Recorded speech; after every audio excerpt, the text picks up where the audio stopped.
I am putting my extremely, profoundly disabled 7-year-old into a residential facility so I can forget he exists. And I'm not sorry. I can't tell anyone this, not even my therapist. Lambast me if you want, and maybe I even deserve it. I only ask what you would do if you were in my situation, not what you think people should do, what you would really do. I am a single mom of 2 boys, 12 and 7. My husband passed away 3 years ago in a work accident. A very large portion of me believes that it was him taking his life. I can't see him ever making the mistake he made that caused his death. And he had taken an action just before that which ensured his coworkers weren't in the room. I fully believe he took his own life because of our younger son, and no one will ever change my mind. We were told when I was pregnant that he would have Down syndrome. We could handle that, even if it was severe. It turned out he has a chromosome deletion. His disorder is kind of rare, so I won't post which specific one,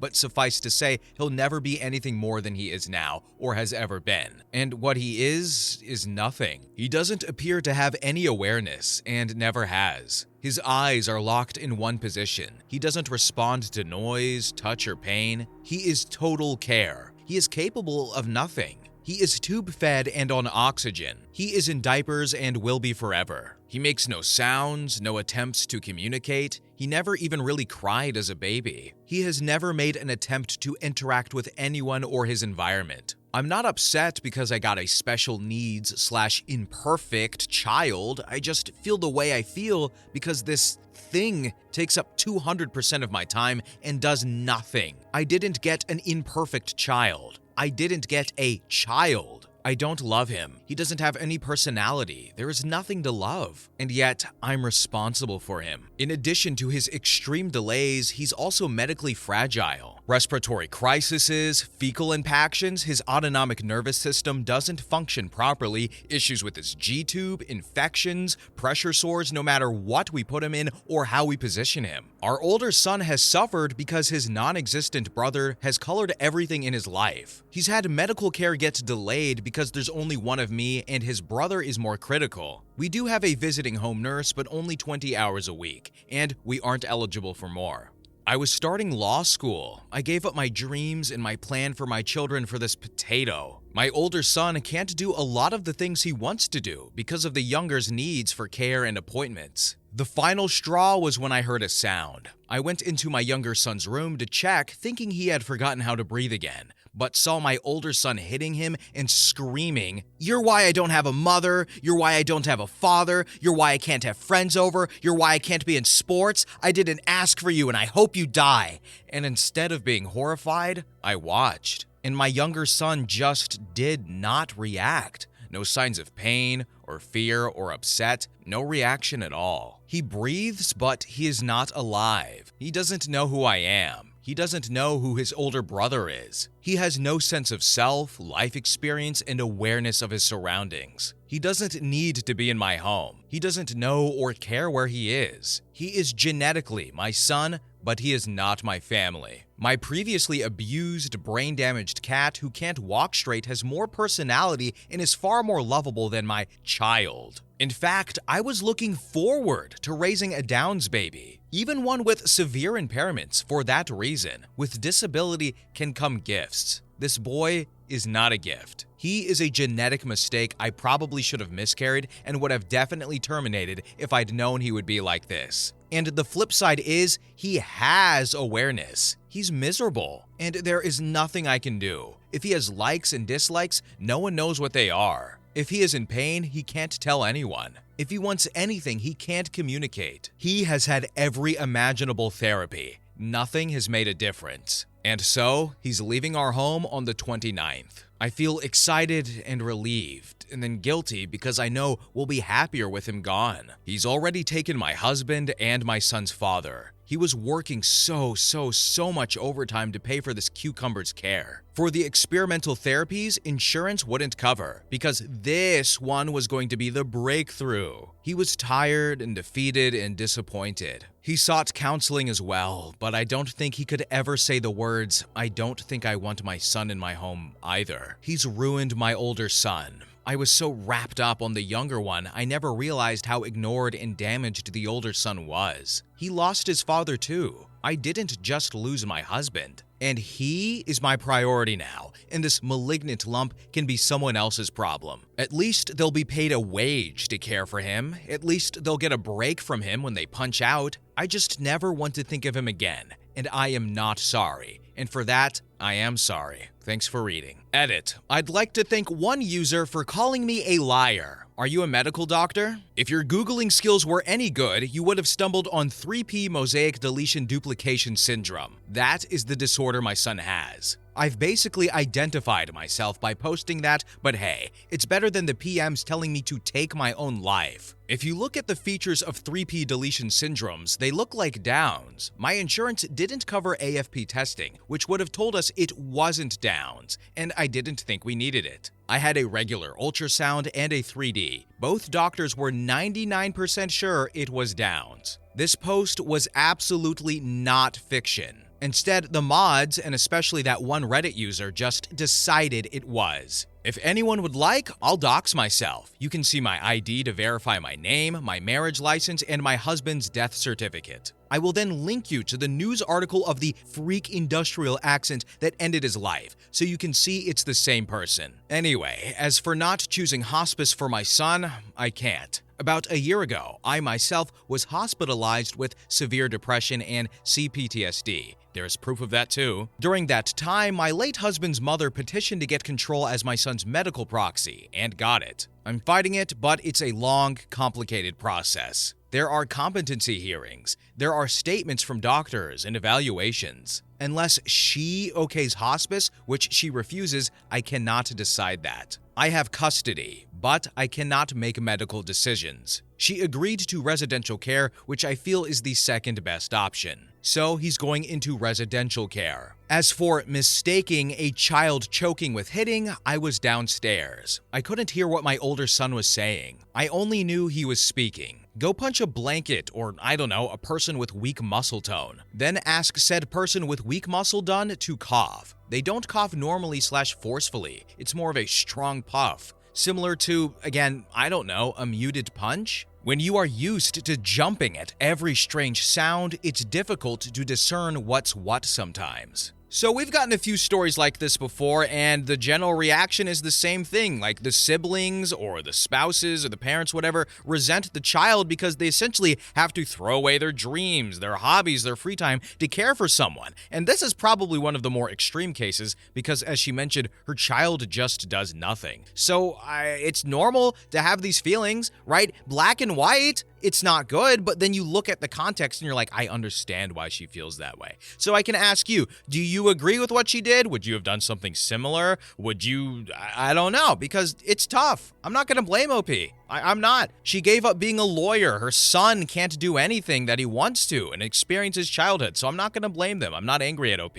She seems like she just reached a breaking point. At least that's what I think. But what do you guys think? Next story. Story number 2. My first 2 tattoos on human skin, other than my own, were on 2 13-year-old children, not mine. I am one of those ill-advised deviants, 41F, learning to tattoo from YouTube videos on an Amazon tattoo machine. Although I've worked hard to make sure sanitation comes first because I've seen the aftermath of infected tattoos. And I bought some good quality black ink separately. I mostly got the machine because there are so many small, simple tattoos I want to get. I would rather save money doing the simple ones myself and getting the bigger, more complex ones done professionally. So my intention was not to really work on other people. I started on practice skins and finally felt comfortable trying one on myself last week. It turned out fine, but I had trouble getting the depth right, and I mentioned this to my friend. She offered to let me practice on her, so we made arrangements for me to come by Friday. I showed up Friday with all of my supplies, and as I was setting up, 2 of her kids were sitting around watching me. She came in and told them, "What did I say?" and they jumped up and ran to the laundry room. So I laughed, asking, "How'd you manage to get those kids to do laundry?" There are 5 of them, so the laundry really sucks. That's when she told me she made a deal with the 2 oldest kids, both 13, that if they did the laundry, they could each get a tattoo. You guys, my jaw was on the floor. I never ever thought I'd be in a position where I was faced with the prospect of giving 2 children their first tattoos. These kids love me so much, I didn't want to be the a-hole to tell them no. And in my state, it's apparently legal to tattoo minors with the parents' permission. I don't think I've ever Googled something so fast. Then, their mom, my friend, decided to cook dinner and had them go first. So, the first and second tattoos I did on anyone other than myself ended up being on 13-year-old children. One of them got a cross on his leg, and the other got her first initial with a cross together on her stomach. They turned out okay. Thankfully, they were simple, and the kids were troopers and didn't cry or anything. But I feel really guilty knowing they're going to have to live with these mediocre tattoos for the rest of their lives. Then today, my worst nightmare happened. The girl texted me, letting me know her friends loved her tattoo and now they all want one.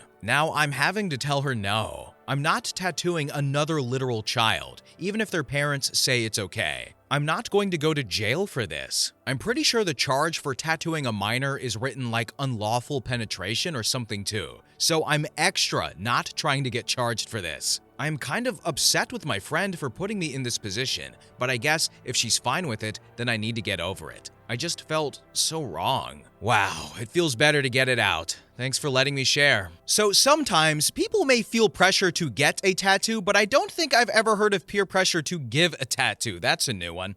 I would never let my kids get a tattoo, even if it was legal, because you know what? Kids are stupid. Think about what you like when you were 13. Think about what you liked when you were 16. Think about 19. And then you're like, oh my God, why did I like that as a 13-year-old? Kids shouldn't get tattoos just because that's permanent. And what kids do as a child is not permanent. You know what I mean? Their mindset is not permanent. But who am I to say? Would you let your kids get a tattoo provided it was legal or what? Next story. Story number 3. We are planning a gender reveal for our baby, but I know the gender. My wife and I are expecting our first baby. We had an ultrasound at 20 weeks today and requested the ultrasound tech to keep the gender as secret and give it to us in an envelope. Our plan was to know the gender on the day of the gender reveal party. We got a sealed envelope, gave it to my best friend, and he is supposed to bring it with him to the gender reveal party. Earlier, I was going through our notes from the doctor's visit, ultrasound results. We were initially told that all the reports and visit summaries have been sanitized with the gender type. It was mentioned as gender reveal planned in every report, except in one report where the gender was mentioned in it, and it seems like a mandatory field to mention in the report. I now accidentally got to know the gender of our baby. I don't blame the ultrasound tech for writing it in the reports, but she could have given me a heads up to not open that one report. While I am neutral on the gender, I just can't act normal around family and friends, and especially around my wife. It's going to be very hard for me in the next 10 days to keep my mouth shut and not let out any spoilers. I didn't mention the gender here because a couple of my friends lurk in this sub. That's the confession. No matter what, the best part is I'm going to be a dad, and I'm already thinking about names. Story number 4. I told a guy that my trazodone would get him high so he would leave me alone. When I was 18, I was at this party, and this guy kept hitting on me, and he was getting kind of handsy. At one point, I was looking through my bag and he heard my pills. He had been glued to me all night, and I was too nice to tell him to screw off. He asked, "What kind of pills you got?" And I kind of hesitated because I knew what had to be done,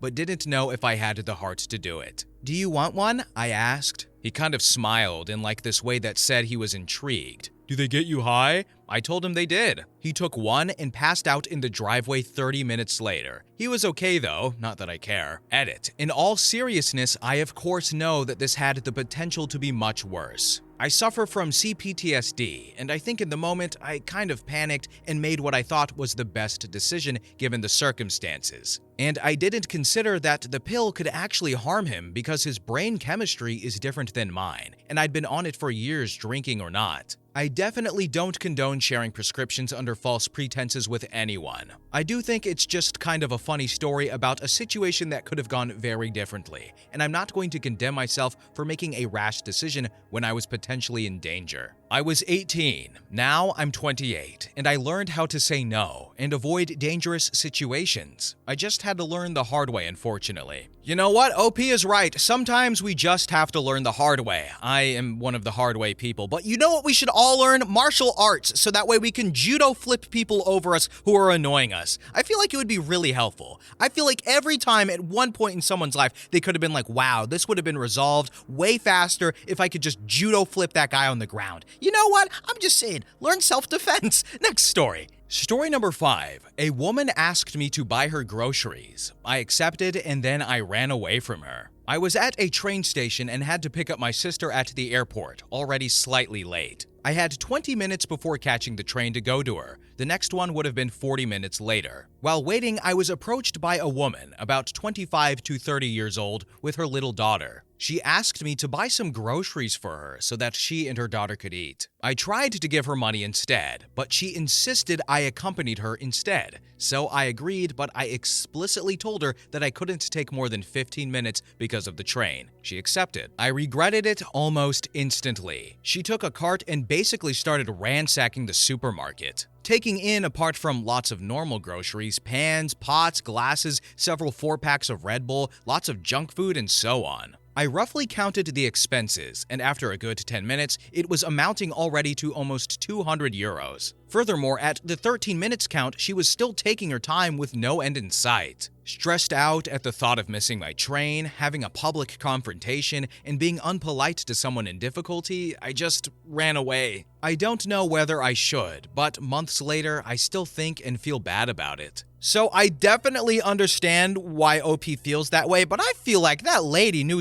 what she was doing, right? She said, "Can you please help me? I need to eat," and then bought things she did not need and tried to run up the tab as high as possible, and she knew she was on a time limit, but she was like, whatever. So she was being greedy, at the very least, I think. Next story. Story number 6. I stole over $20,000 in a very creative way in the 90s.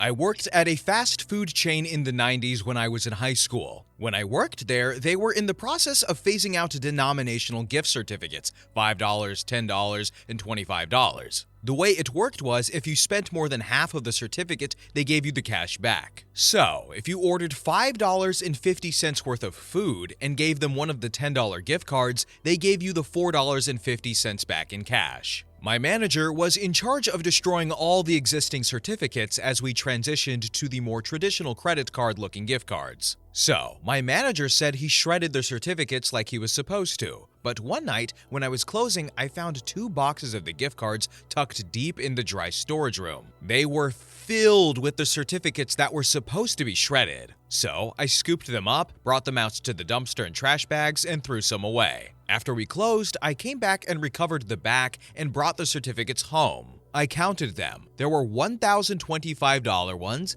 $1,010 ones, and $505 certificates. None of them had expiration dates. The total haul was $40,000 in fast food certificates. My manager never said a word. He couldn't. He had reported them destroyed weeks earlier. Over the next 3 years, my girlfriend and I toured every location in our state, and the next 4 states ordering food and getting the change. We never kept track on a spreadsheet or anything, but we got good at knowing what menu items were just about half. After the first year, we started saving the change in a shoebox and let it build up. I bought my first car for $7,800 cash from the change. And for some reason, a kiddie cone was $1.05. If you gave them a $5 certificate, they gave you $3.95 back. We threw away a lot of kiddie cones. Edit. Holy crap, this blew up. Here are the answers to some of the FAQs. 1. We could hit 10 to 12 stores in a day if we drove around for 5 to 6 hours. Both of us would use a gift certificate. It was not that labor intensive. 2. The only cameras in the store were at the cash registers and takeout window. 3. The manager has no clue who took them, or at least never treated me differently. 4. Each gift certificate had a generic PLU on them. For example, all the $25 gift cards were PLU number 756. 5. When we stopped selling the certificates, we were told to keep honoring them because they were prepaid.